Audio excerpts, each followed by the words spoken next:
रेत के टैलों के बिनते बगड़ते नक्काश आपने देखे हैं।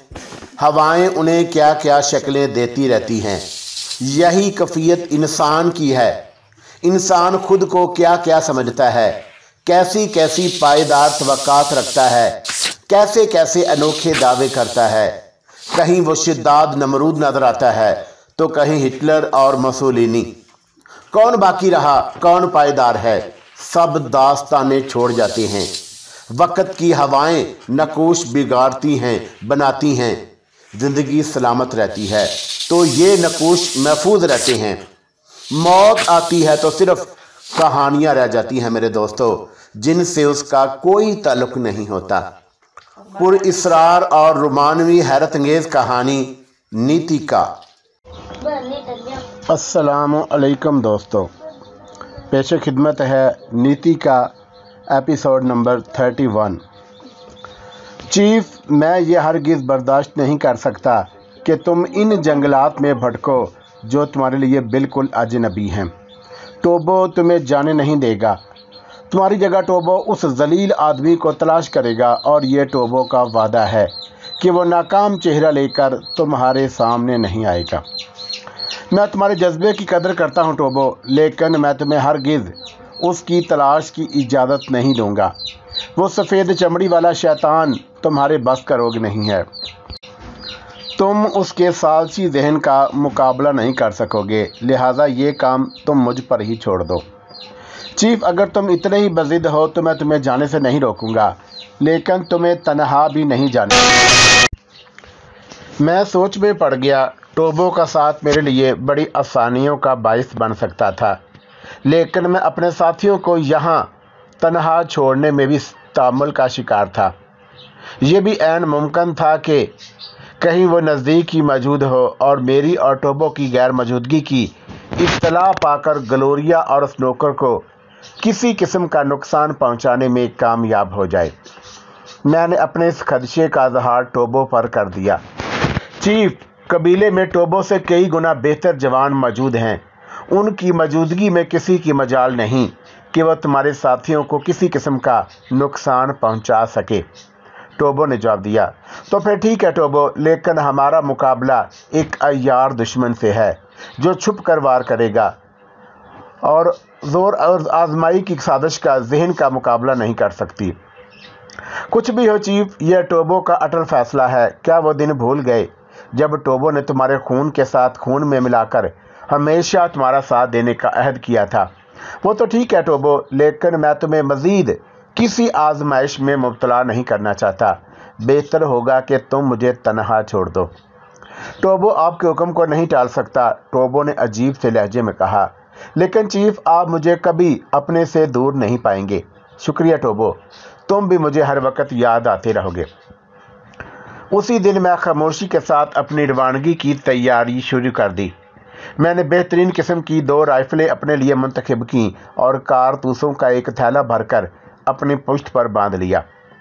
टोबो ने चलने से कबल कुछ बड़ी जड़ी बूटियां मेरे हवाले की जो बकौले उसके हर किस्म के मर्द का मुजर्रब इलाज थी।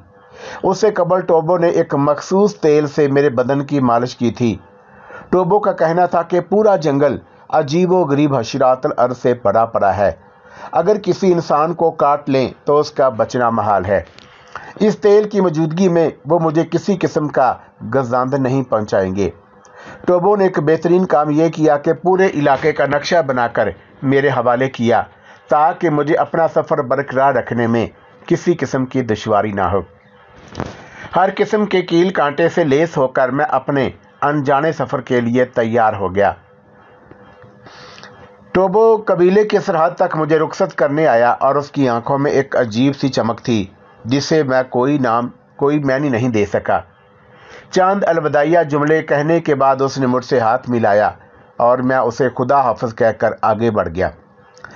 काफ़ी फासला तय करने के बाद मैंने पीछे मुड़कर देखा। टोबो अभी तक उसी जगह खड़ा था। मेरे दिल पर टोबो की बेलौस मोहब्बत का गहरा असर हुआ। जंगलों में रहने वाला स्याह फाम आदमी, जिसका दिल सफ़ेद फाम लोगों से ज़्यादा बड़ा और जिसका खून उन सब से ज़्यादा सुर्ख था, मेरे दिमाग पर फिर अपने माजी की तरफ लौट गया। नवाब फिरोजुद्दीन कौसर और दूसरे अफराद किसी मुतहरक फिल्म की मानद मेरी आंखों के सामने थे। उनका ख्याल आते ही मैं चौंक उठा। मैं कबीले में रहकर उन लोगों को बिल्कुल फरामोश कर चुका था। ना जाने उन लोगों पर क्या गुजरी होगी। कहीं ऐसा तो नहीं कि वो किसी जंगजू कबीले के हत्थे चढ़ गए हों, या वो खौफनाक दलदल उन्हें ना निगल गई हो जिसे हम अपने अकब में छोड़ कर आए थे। जो जो मैं सोचता गया, मेरी उलझनों में इजाफा होता गया। मेरे अंदाजे के तहत उन्हें अब तक टोबो के कबीले तक पहुंच जाना चाहिए था, लेकिन उनका ना पहुंचना मेरे खदशात को यकीन में बदल रहा था। अचानक एक ख्याल मेरे जहन में बिजली की तरह कूद गया। ये ऐन मुमकिन था कि नवाब साहब के काफिले में स्नोकर जैसी कहानी दोहराई गई हो। वो लोग लाख महजब और मालदार सही, लेकिन मजीद दौलत की ख्वाहिश दुनिया के किस इंसान को नहीं होती। मैगना के मसले पर काफिले के नौजवानों का रवैया मैं देख चुका था। हो सकता है कि हम लोगों के जाने के बाद अचानक मेरी आंखों में अंधेरा सा छाने लगा। एक ख्याल मेरे बदन में सर्द लहर सी दौड़ा दी गई। तो कहीं ऐसा तो नहीं कि हम लोगों के जाने के बाद उन लोगों ने अपना गुस्सा नवाब फिरोजुद्दीन पर उतारा हो। स्नोकर की कहानी उस अंदाज में भी दोहराई जा सकती है। ज़रूरी नहीं कि हर जज्बे की बुनियाद औरत और दौलत हो। इंतकाम भी बजाते खुद सबसे बड़ा जज्बा है। मैंने ये क्या किया? मुझे अपने गुज़श्ता दिनों पर पछतावा होने लगा। इसमें कोई शक की गुंजाइश नहीं थी। मेरा दिमाग सोचने समझने की कुव्वत खो चुका था। मेरे कदम आहिस्ता आहिस्ता उठने लगे। तंग आकर मैं साफ सी जगह पर एक दरख्त से नीचे टेक लगाकर बैठ गया और आंखें मैंने अपने जहन को आज़ाद छोड़ दिया। ख्यालात मुँह और घोड़ों की मानद मेरे दिमाग में दौड़ने लगे। फिर एक नया ख्याल मेरे जहन में आया। काफिले में मैगना और उसके साथी ही तो असल कुव्वत के मालिक नहीं, उनके अलावा भी तो बहुत से संजीदा लोग हैं। कर्नल डिक्सन खूब याद आया। कर्नल डिक्सन नवाब साहब का गहरा दोस्त है और वो उन पर किसी किस्म की ज्यादती क्यों कर होने देगा। मेरे दिल को एक पुरसकून हो गया, लेकिन पुरानी उलझनें बदस्तूर बाकी थी। आखिर ये सब कहाँ गए? नीति का जाने का सवाल ही पैदा नहीं होता। ला महला उन्हें टोबो के कबीले से गुजरना पड़ता। टोबो के कबीले से होकर जाने वाला रास्ता वाहिद रास्ता है। किसी दूसरे रास्ते का तस्वर भी नहीं किया जा सकता। तो फिर उनको क्या ज़मीन खा गई या आसमान निगल गया? मैंने खुद से सवाल किया, लेकिन इस सवाल का जवाब मुझे नहीं मिल सका। अचानक ही वहशत ज़दा होकर उछल खड़ा हो गया। कोई पहाड़ था जो अचानक मेरे ऊपर आ गिरा था। ओह मेरे खुदा! वो पहाड़ नहीं, एक खौफनाक अजदहा था जो दरख्त की एक शाख से लिपटा अपने मुहीब जबड़े खोले खला में इधर उधर सर उभार रहा था। जो दरख्त की एक शाख से लिपटा अपने मुहीब जबड़ा खोले खला में इधर उधर सर मार रहा था। वो तो खैरियत गुजरी कि उसका वार खाली गया, वरना उसके भयानक जबड़ों में मेरा सर होता। और इससे आगे मैं सोच नहीं सका, क्योंकि वो खौफनाक अजदहा दरख्त से उतर कर मेरी तरफ बढ़ रहा था।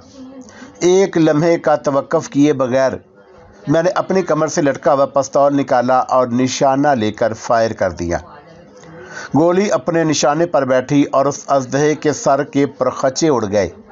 मैंने अपने इत्मीनान से अजदहे का जायज़ा लिया।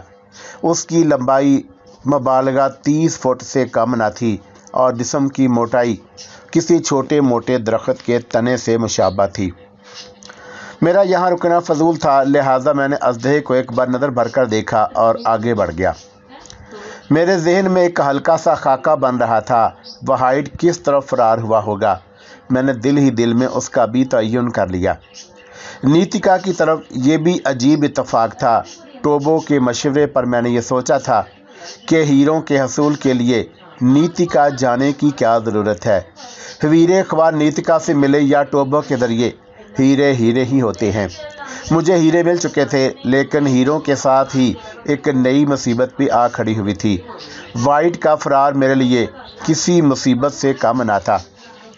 वो मैं चाहता तो उसकी तरफ से बेफिक्र भी रह सकता था, लेकिन ना जाने क्यों उसकी तरफ से लापरवाही बरतने का तस्वर मेरा जहन कबूल नहीं कर रहा था। ये तो मुझे अच्छी तरह इल्म था कि वाहिद टोबो के कबीले को किसी किस्म का नुकसान नहीं पहुंचा सकता, क्योंकि वो ना जाने कितने दिन से वहाँ कैद था। लेकिन जो बात मुझे परेशान कर रही थी वो ये थी कि वाहिद ने फरार होने के लिए आखिर कौन सा तरीका इख्तियार किया था। मैं अपने साथ एक दूरबीन भी लाया था और एक ऊंची जगह खड़े होकर मैंने उसकी मदद से चारों तरफ देखा, लेकिन मुझे कोई मुश्तबा चीज़ ना दिखाई दी। अलबत्ता अफ्रीका का कुदरती हुस्न मेरी निगाह के सामने था। मैं उस वक़्त जहाँ सफ़र कर रहा था वो एक वसी व अरीज़ मैदान था जिसमें कुदरत ने फ़याज़ी का मुज़ाहरा करते हुए लातादाद दरख्त खड़े कर दिए थे, लेकिन ये दरख्त उतनी तादाद में ना थे कि सूरज की किरणों को रोक सकते। टोबो ने मुझे बताया था कि आगे जाने के बाद ये जंगल घना होता जाएगा और एक वक्त ऐसा आएगा कि मुझे अपना रास्ता बनाने के लिए कुल्हाड़ी से काम लेना पड़ेगा। मैं चौकन्ना नज़रों से अपने अतराफ में देखता हुआ आगे बढ़ रहा था। यहाँ हर कदम पर ख़तरा पेश आ सकता था। मैंने कुल्हाड़ी से एक दरख्त की शाख काट कर उसे एक लाठी की सी शक्ल दे दी और आगे कदम रखने से कबल उसकी मदद से झाड़ियों को हटाकर अपने लिए रास्ता बना रहा था। मेरा एक हाथ पिस्तौल पर था और नज़रें अपने चारों तरफ थी। ये एहतियात मैंने इसलिए बरती थी कि अगर आदमखोर झाड़ियाँ हों तो उनसे महफूज रह सकूं। मैं एक एक कदम फूंकता हुआ रख रहा था, इसलिए नहीं कि मुझे अपनी ज़िंदगी से लगाव है, बल्कि मैं अपनी जान खोकर दूसरों के लिए मौत के दरवाजे नहीं खोलना चाहता।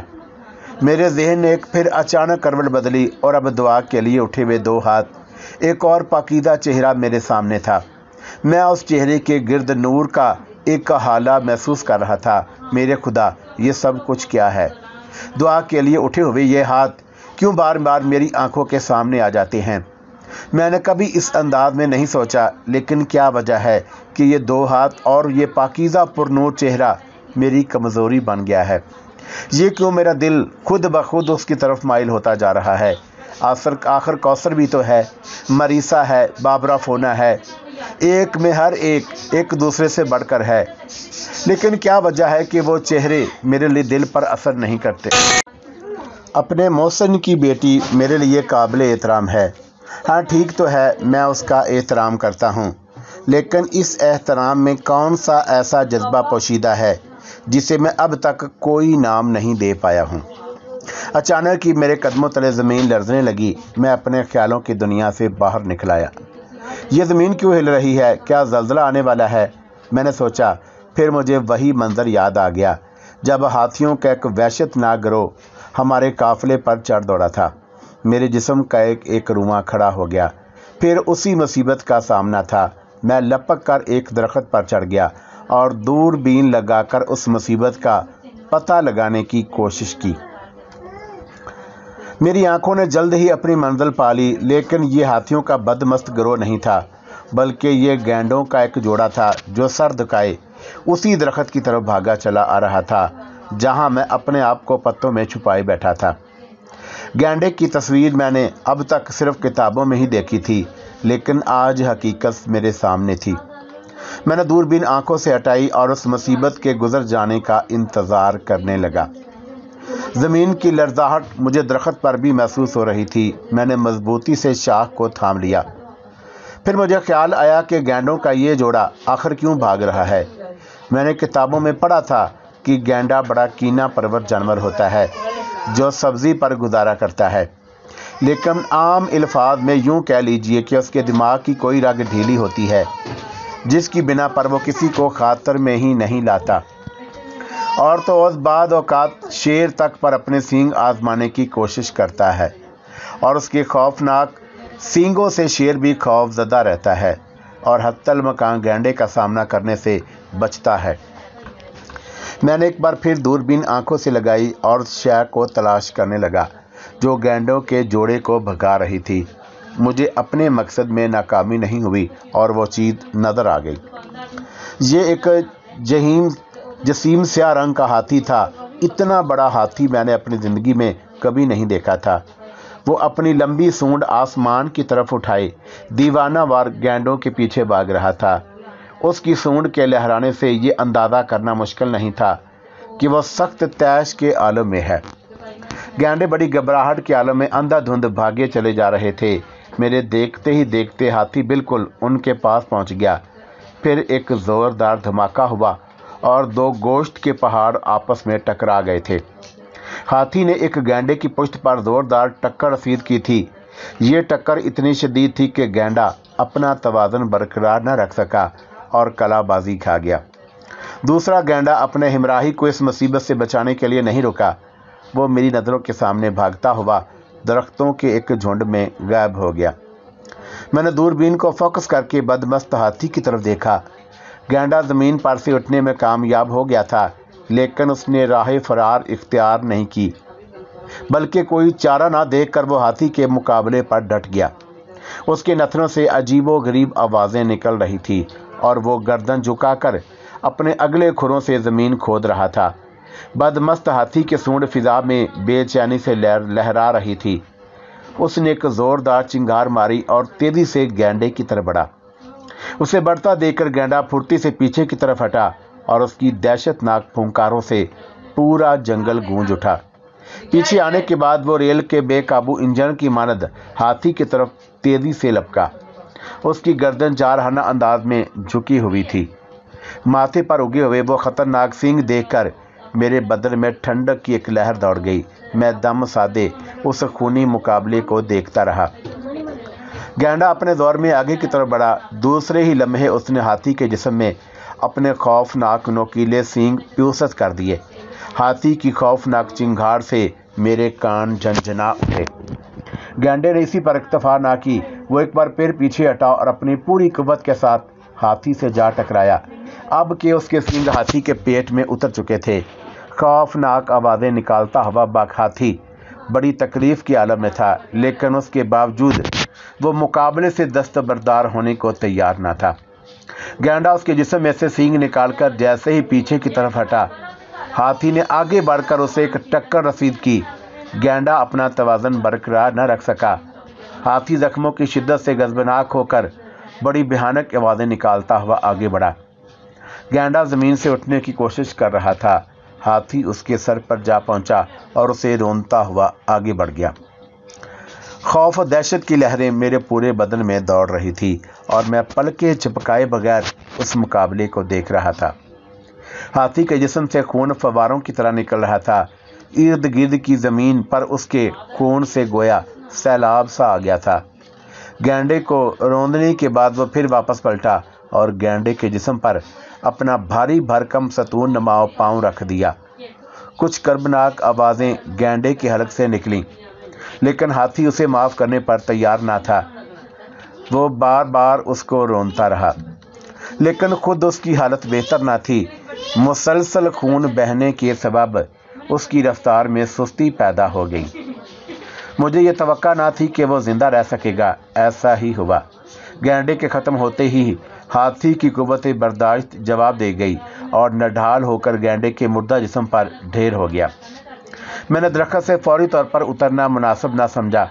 10-15 मिनट मैंने इंतज़ार की कैफियत में गुजारे और जब मुझे अच्छी तरह यकीन हो गया कि दोनों लड़ाके ख़त्म हो चुके हैं, तो मैं दरख्त से उतरकर उन दोनों के मुर्दा जिस्मों के करीब पहुंच गया।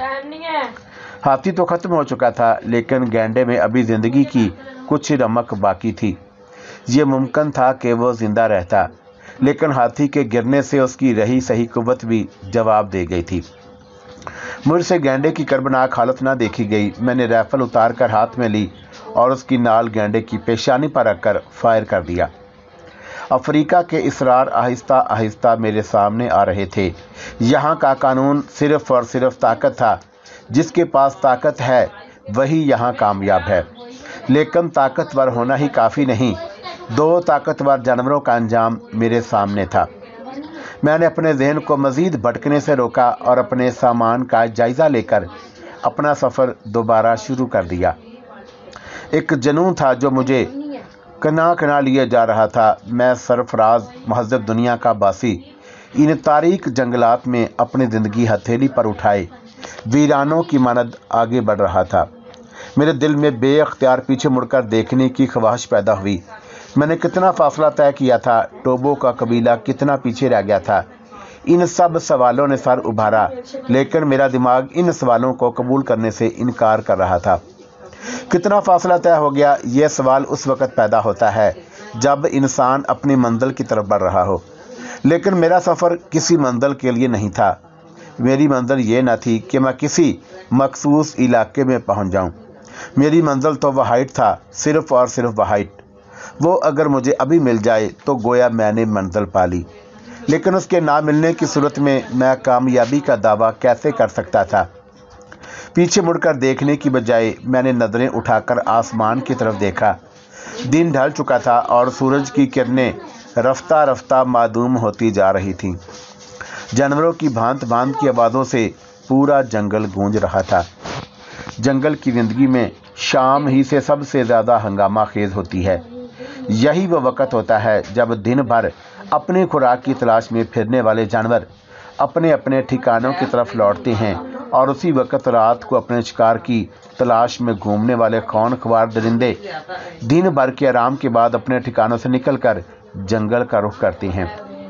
میں نے اپنا سفر صبح تک کے لیے ملتوی کرنے کا ارادہ کیا اور رات گزارنے کے لیے کسی مناسب اور محفوظ ٹھکانے کی تلاش میں اپنی نظریں ادھر ادھر ڈالیں۔ ایک بات واضح تھی، وہ یہ کہ میں کسی بھی صورت میں زمین پر رات بسر نہیں کر سکتا تھا۔ رات گزارنے کے لیے سب سے محفوظ بلند و بالا درخت تھے جو میرے اطراف میں استادہ تھے۔ میں نے ان میں سے ایک بلند اور گھنے درخت کا انتخاب کیا۔ اپنے جوتے اتار کر میں اس پر چڑھنے ہی والا تھا کہ ایک خیال بجلی کی طرح میرے ذہن میں چمکا۔ افریقہ کے پر اسرار جنگلات، یہ درخت میرے لیے کون سے محفوظ ہیں؟ وہ بھی تو ایک درخت ہی تھا جس پر سے مجھے اژدہے نے شکار کرنے کی کوشش کی تھی۔ میں نے دل ہی دل میں خدا کا شکر ادا کیا کہ یہ خیال بر وقت مجھے آ گیا، ورنہ میں تو خود ہی خطرے کے منہ میں جا رہا تھا۔ میں نے درخت کی گھنی شاخوں میں کسی امکانی خطرے کو تلاش کرنے کی کوشش کی، لیکن ناکام رہا۔ درخت اتنا گھنا تھا کہ اس کی شاخوں میں کسی کو دیکھنا ناممکن تھا۔ مجھے فوری طور پر ایک تدبیر سوچ گئی۔ میں نے رائفل اتار کر اس کا رخ درخت کی طرف کیا اور 2 فائر کر دیے۔ جنگل کی فضا میں ایک طوفان سا امڈ آیا۔ درختوں پر بسیرا کرنے والے لاتعداد پرندے آ کر فضا میں بلند ہوئے اور بے تحاشا شور مچانے لگے۔ فائروں کا اس کے علاوہ اور کوئی رد عمل نہ ہوا۔ پھر بھی میں نے احتیاطاً 10-15 منٹ انتظار کیا، اور جب کوئی خاص گڑبڑ سامنے نہ آئی تو میں درخت پر چڑھ گیا۔ کلہاڑی کی مدد سے میں نے کچھ شاخیں کاٹ کر 2 ایسی شاخوں پر آڑی کر کے رکھ دیں جن کا درمیانی فاصلہ کم تھا۔ کٹی ہوئی شاخیں رکھنے کے بعد میں نے پتے توڑ کر ان پر اوپر اچھی خاصی تعداد میں ڈال دیے۔ میرا بستر تیار تھا۔ اپنے سامان کا تھیلا میں نے سرہانے رکھا اور لیٹ گیا۔ پھر مجھے خیال آیا کہ دوربین سے ماحول کا جائزہ لوں۔ چنانچہ میں اٹھ کر بیٹھ گیا اور دوربین تھیلے سے نکالی اور آنکھوں سے لگا لی، لیکن مجھے جانوروں کے گروہوں کے علاوہ اور کوئی چیز نہ دکھائی دی۔ مطمئن ہو کر میں نے دوربین رکھ دی اور اطمینان سے لیٹ گیا، لیکن سکون میرے نصیب میں کہاں تھا۔ مچھروں کا ایک لشکر حرابے مجھ پر حملہ آور ہو گیا تھا۔ خدا کی پناہ، اتنے موٹے مچھر میں نے اپنی زندگی میں کبھی نہیں دیکھے تھے۔ ان کی بنبناہٹ بس ایسے ہی لگ رہا تھا گویا پانی کا تیز جھرنا کسی چٹان پر گر رہا ہو۔ لیکن بلا ہو ٹوبو کا، اپنی تمام تر کوشش کے باوجود مچھر مجھے کسی قسم کا گزاندہ نہیں پہنچا پائے تھے، اور اس کی واحد وجہ وہی تیل تھا جس کی مالش ٹوبو نے چلنے سے قبل میرے جسم پر کی تھی۔ مچھروں کا یہ طوفان بہت دیر تک میرے گرد منڈلاتا رہا، لیکن اپنی سر توڑ کوشش کے باوجود میرا خون چوسنا تو درکنار میرے جسم تک پر نہیں بیٹھ سکے۔ آخر کار یہ لشکر مایوس ہو کر دوسری جگہ کوچ کر گیا۔ میں نے ان کے جانے کے بعد اللہ کا شکر ادا کیا۔ ان کی بنبناہٹ سے جو شور پیدا ہوا تھا، اس کے ختم ہوتے ہی مجھے یوں محسوس ہوا گویا زمین کی گردش رک گئی ہو۔ میں پتوں کی بستر پر لیٹ گیا۔ نیند میری آنکھوں سے کوسوں دور تھی۔ خیالات بدستور دماغ میں چکرا رہے تھے۔ رات کا اندھیرا ہر چیز کو اپنی لپیٹ میں لے چکا تھا۔ کچھ دیر پہلے کا پرشور ماحول سناٹے میں ڈوب گیا تھا۔ البتہ دور کہیں شیر کے دھاڑنے کی آواز اس سناٹے کو کبھی کبھی مجروح کر رہی تھی۔ مجھے لیٹے ہوئے بھی کچھ زیادہ دیر گزری نہیں تھی کہ اچانک میری چھٹی حس بیدار ہو گئی۔ کوئی ذی روح میرے آس پاس موجود تھی، جس سے میں نے آنکھیں کھول دیں اور اندھیرے میں گھور گھور کر उस नादीदा शय को देखना चाहा, लेकिन मेरी आंखों में बिल्ली किसी खसूसियात नहीं पाई जाती थी, इसलिए अपने मकसद में नाकाम रहा। अचानक किसी ने मेरा सरहाने रखा हुआ थैला घसीट लिया। जिन भूतों पर एतबार नहीं रखता, लेकिन इस खौफनाक माहौल में मुझे जिन भूतों की हकीकत पर एतबार करना ही पड़ा। खौफ की वजह से मेरे जिस्म पर पसीना फूट पड़ा। मैं फ़ौरन उठकर बैठ गया। अचानक कोई चीज़ मुझसे टकराई। बस ऐसे लगा किसी ने किसी हाथों से टटोल कर मुझे देखना चाहा हो। दहशत से बुरा हाल था। ना जाने मैं किस मुसीबत में गिरफ्तार हो गया था। मुझे अपनी ज़िंदगी कुछ देर की मेहमान नज़र आने लगी। बौखलाहट में मुझे कुछ और ना सूझा। मैंने कमर से बंधा हुआ पिस्तौल निकाला और अंदाजे से फायर कर दिया। एक करीब सी चीख सुनाई दी। फायर की आवाज़ से जंगल में हलचल सी बर्पा हो गई। परिंदों ने चीख चीख कर आसमान सर पर उठा लिया, जैसे वह अपने आराम में खलल पड़ने पर एहतजाज कर रहे हों। अचानक मुझे ख्याल आया, एक टार्च भी तो मेरे थैले में थी, लेकिन थैला ना जाने कहाँ था। मैंने अंधेरे में इधर उधर हाथ चलाए तो थैला मिल गया। मैंने टार्च तलाश की और बटन दबाकर उसे रोशन कर दिया। मैंने टार्च की रोशनी में उस पुरइसरार हस्ती को तलाश किया। वो मुर्दा हालत में दरख्त के नीचे पड़ी थी। उसे देखकर बेइख्तियार मेरे मुंह से ला हौला वला का नारा लगाया। कमबख्त वो एक बंदर था जो शायद मेरे सामान में खाने की कोई चीज़ तलाश कर रहा था कि मारा गया। मुझे कुछ देर पहले की अपनी बौखलाहट पर हंसी आ गई। मैं कुछ देर तक अपनी घबराहट का ख्याल करके दिल ही दिल में उससे लुत्फ़ अंदोज़ होता रहा और फिर मुझे नींद ने अपनी आगोश में ले लिया।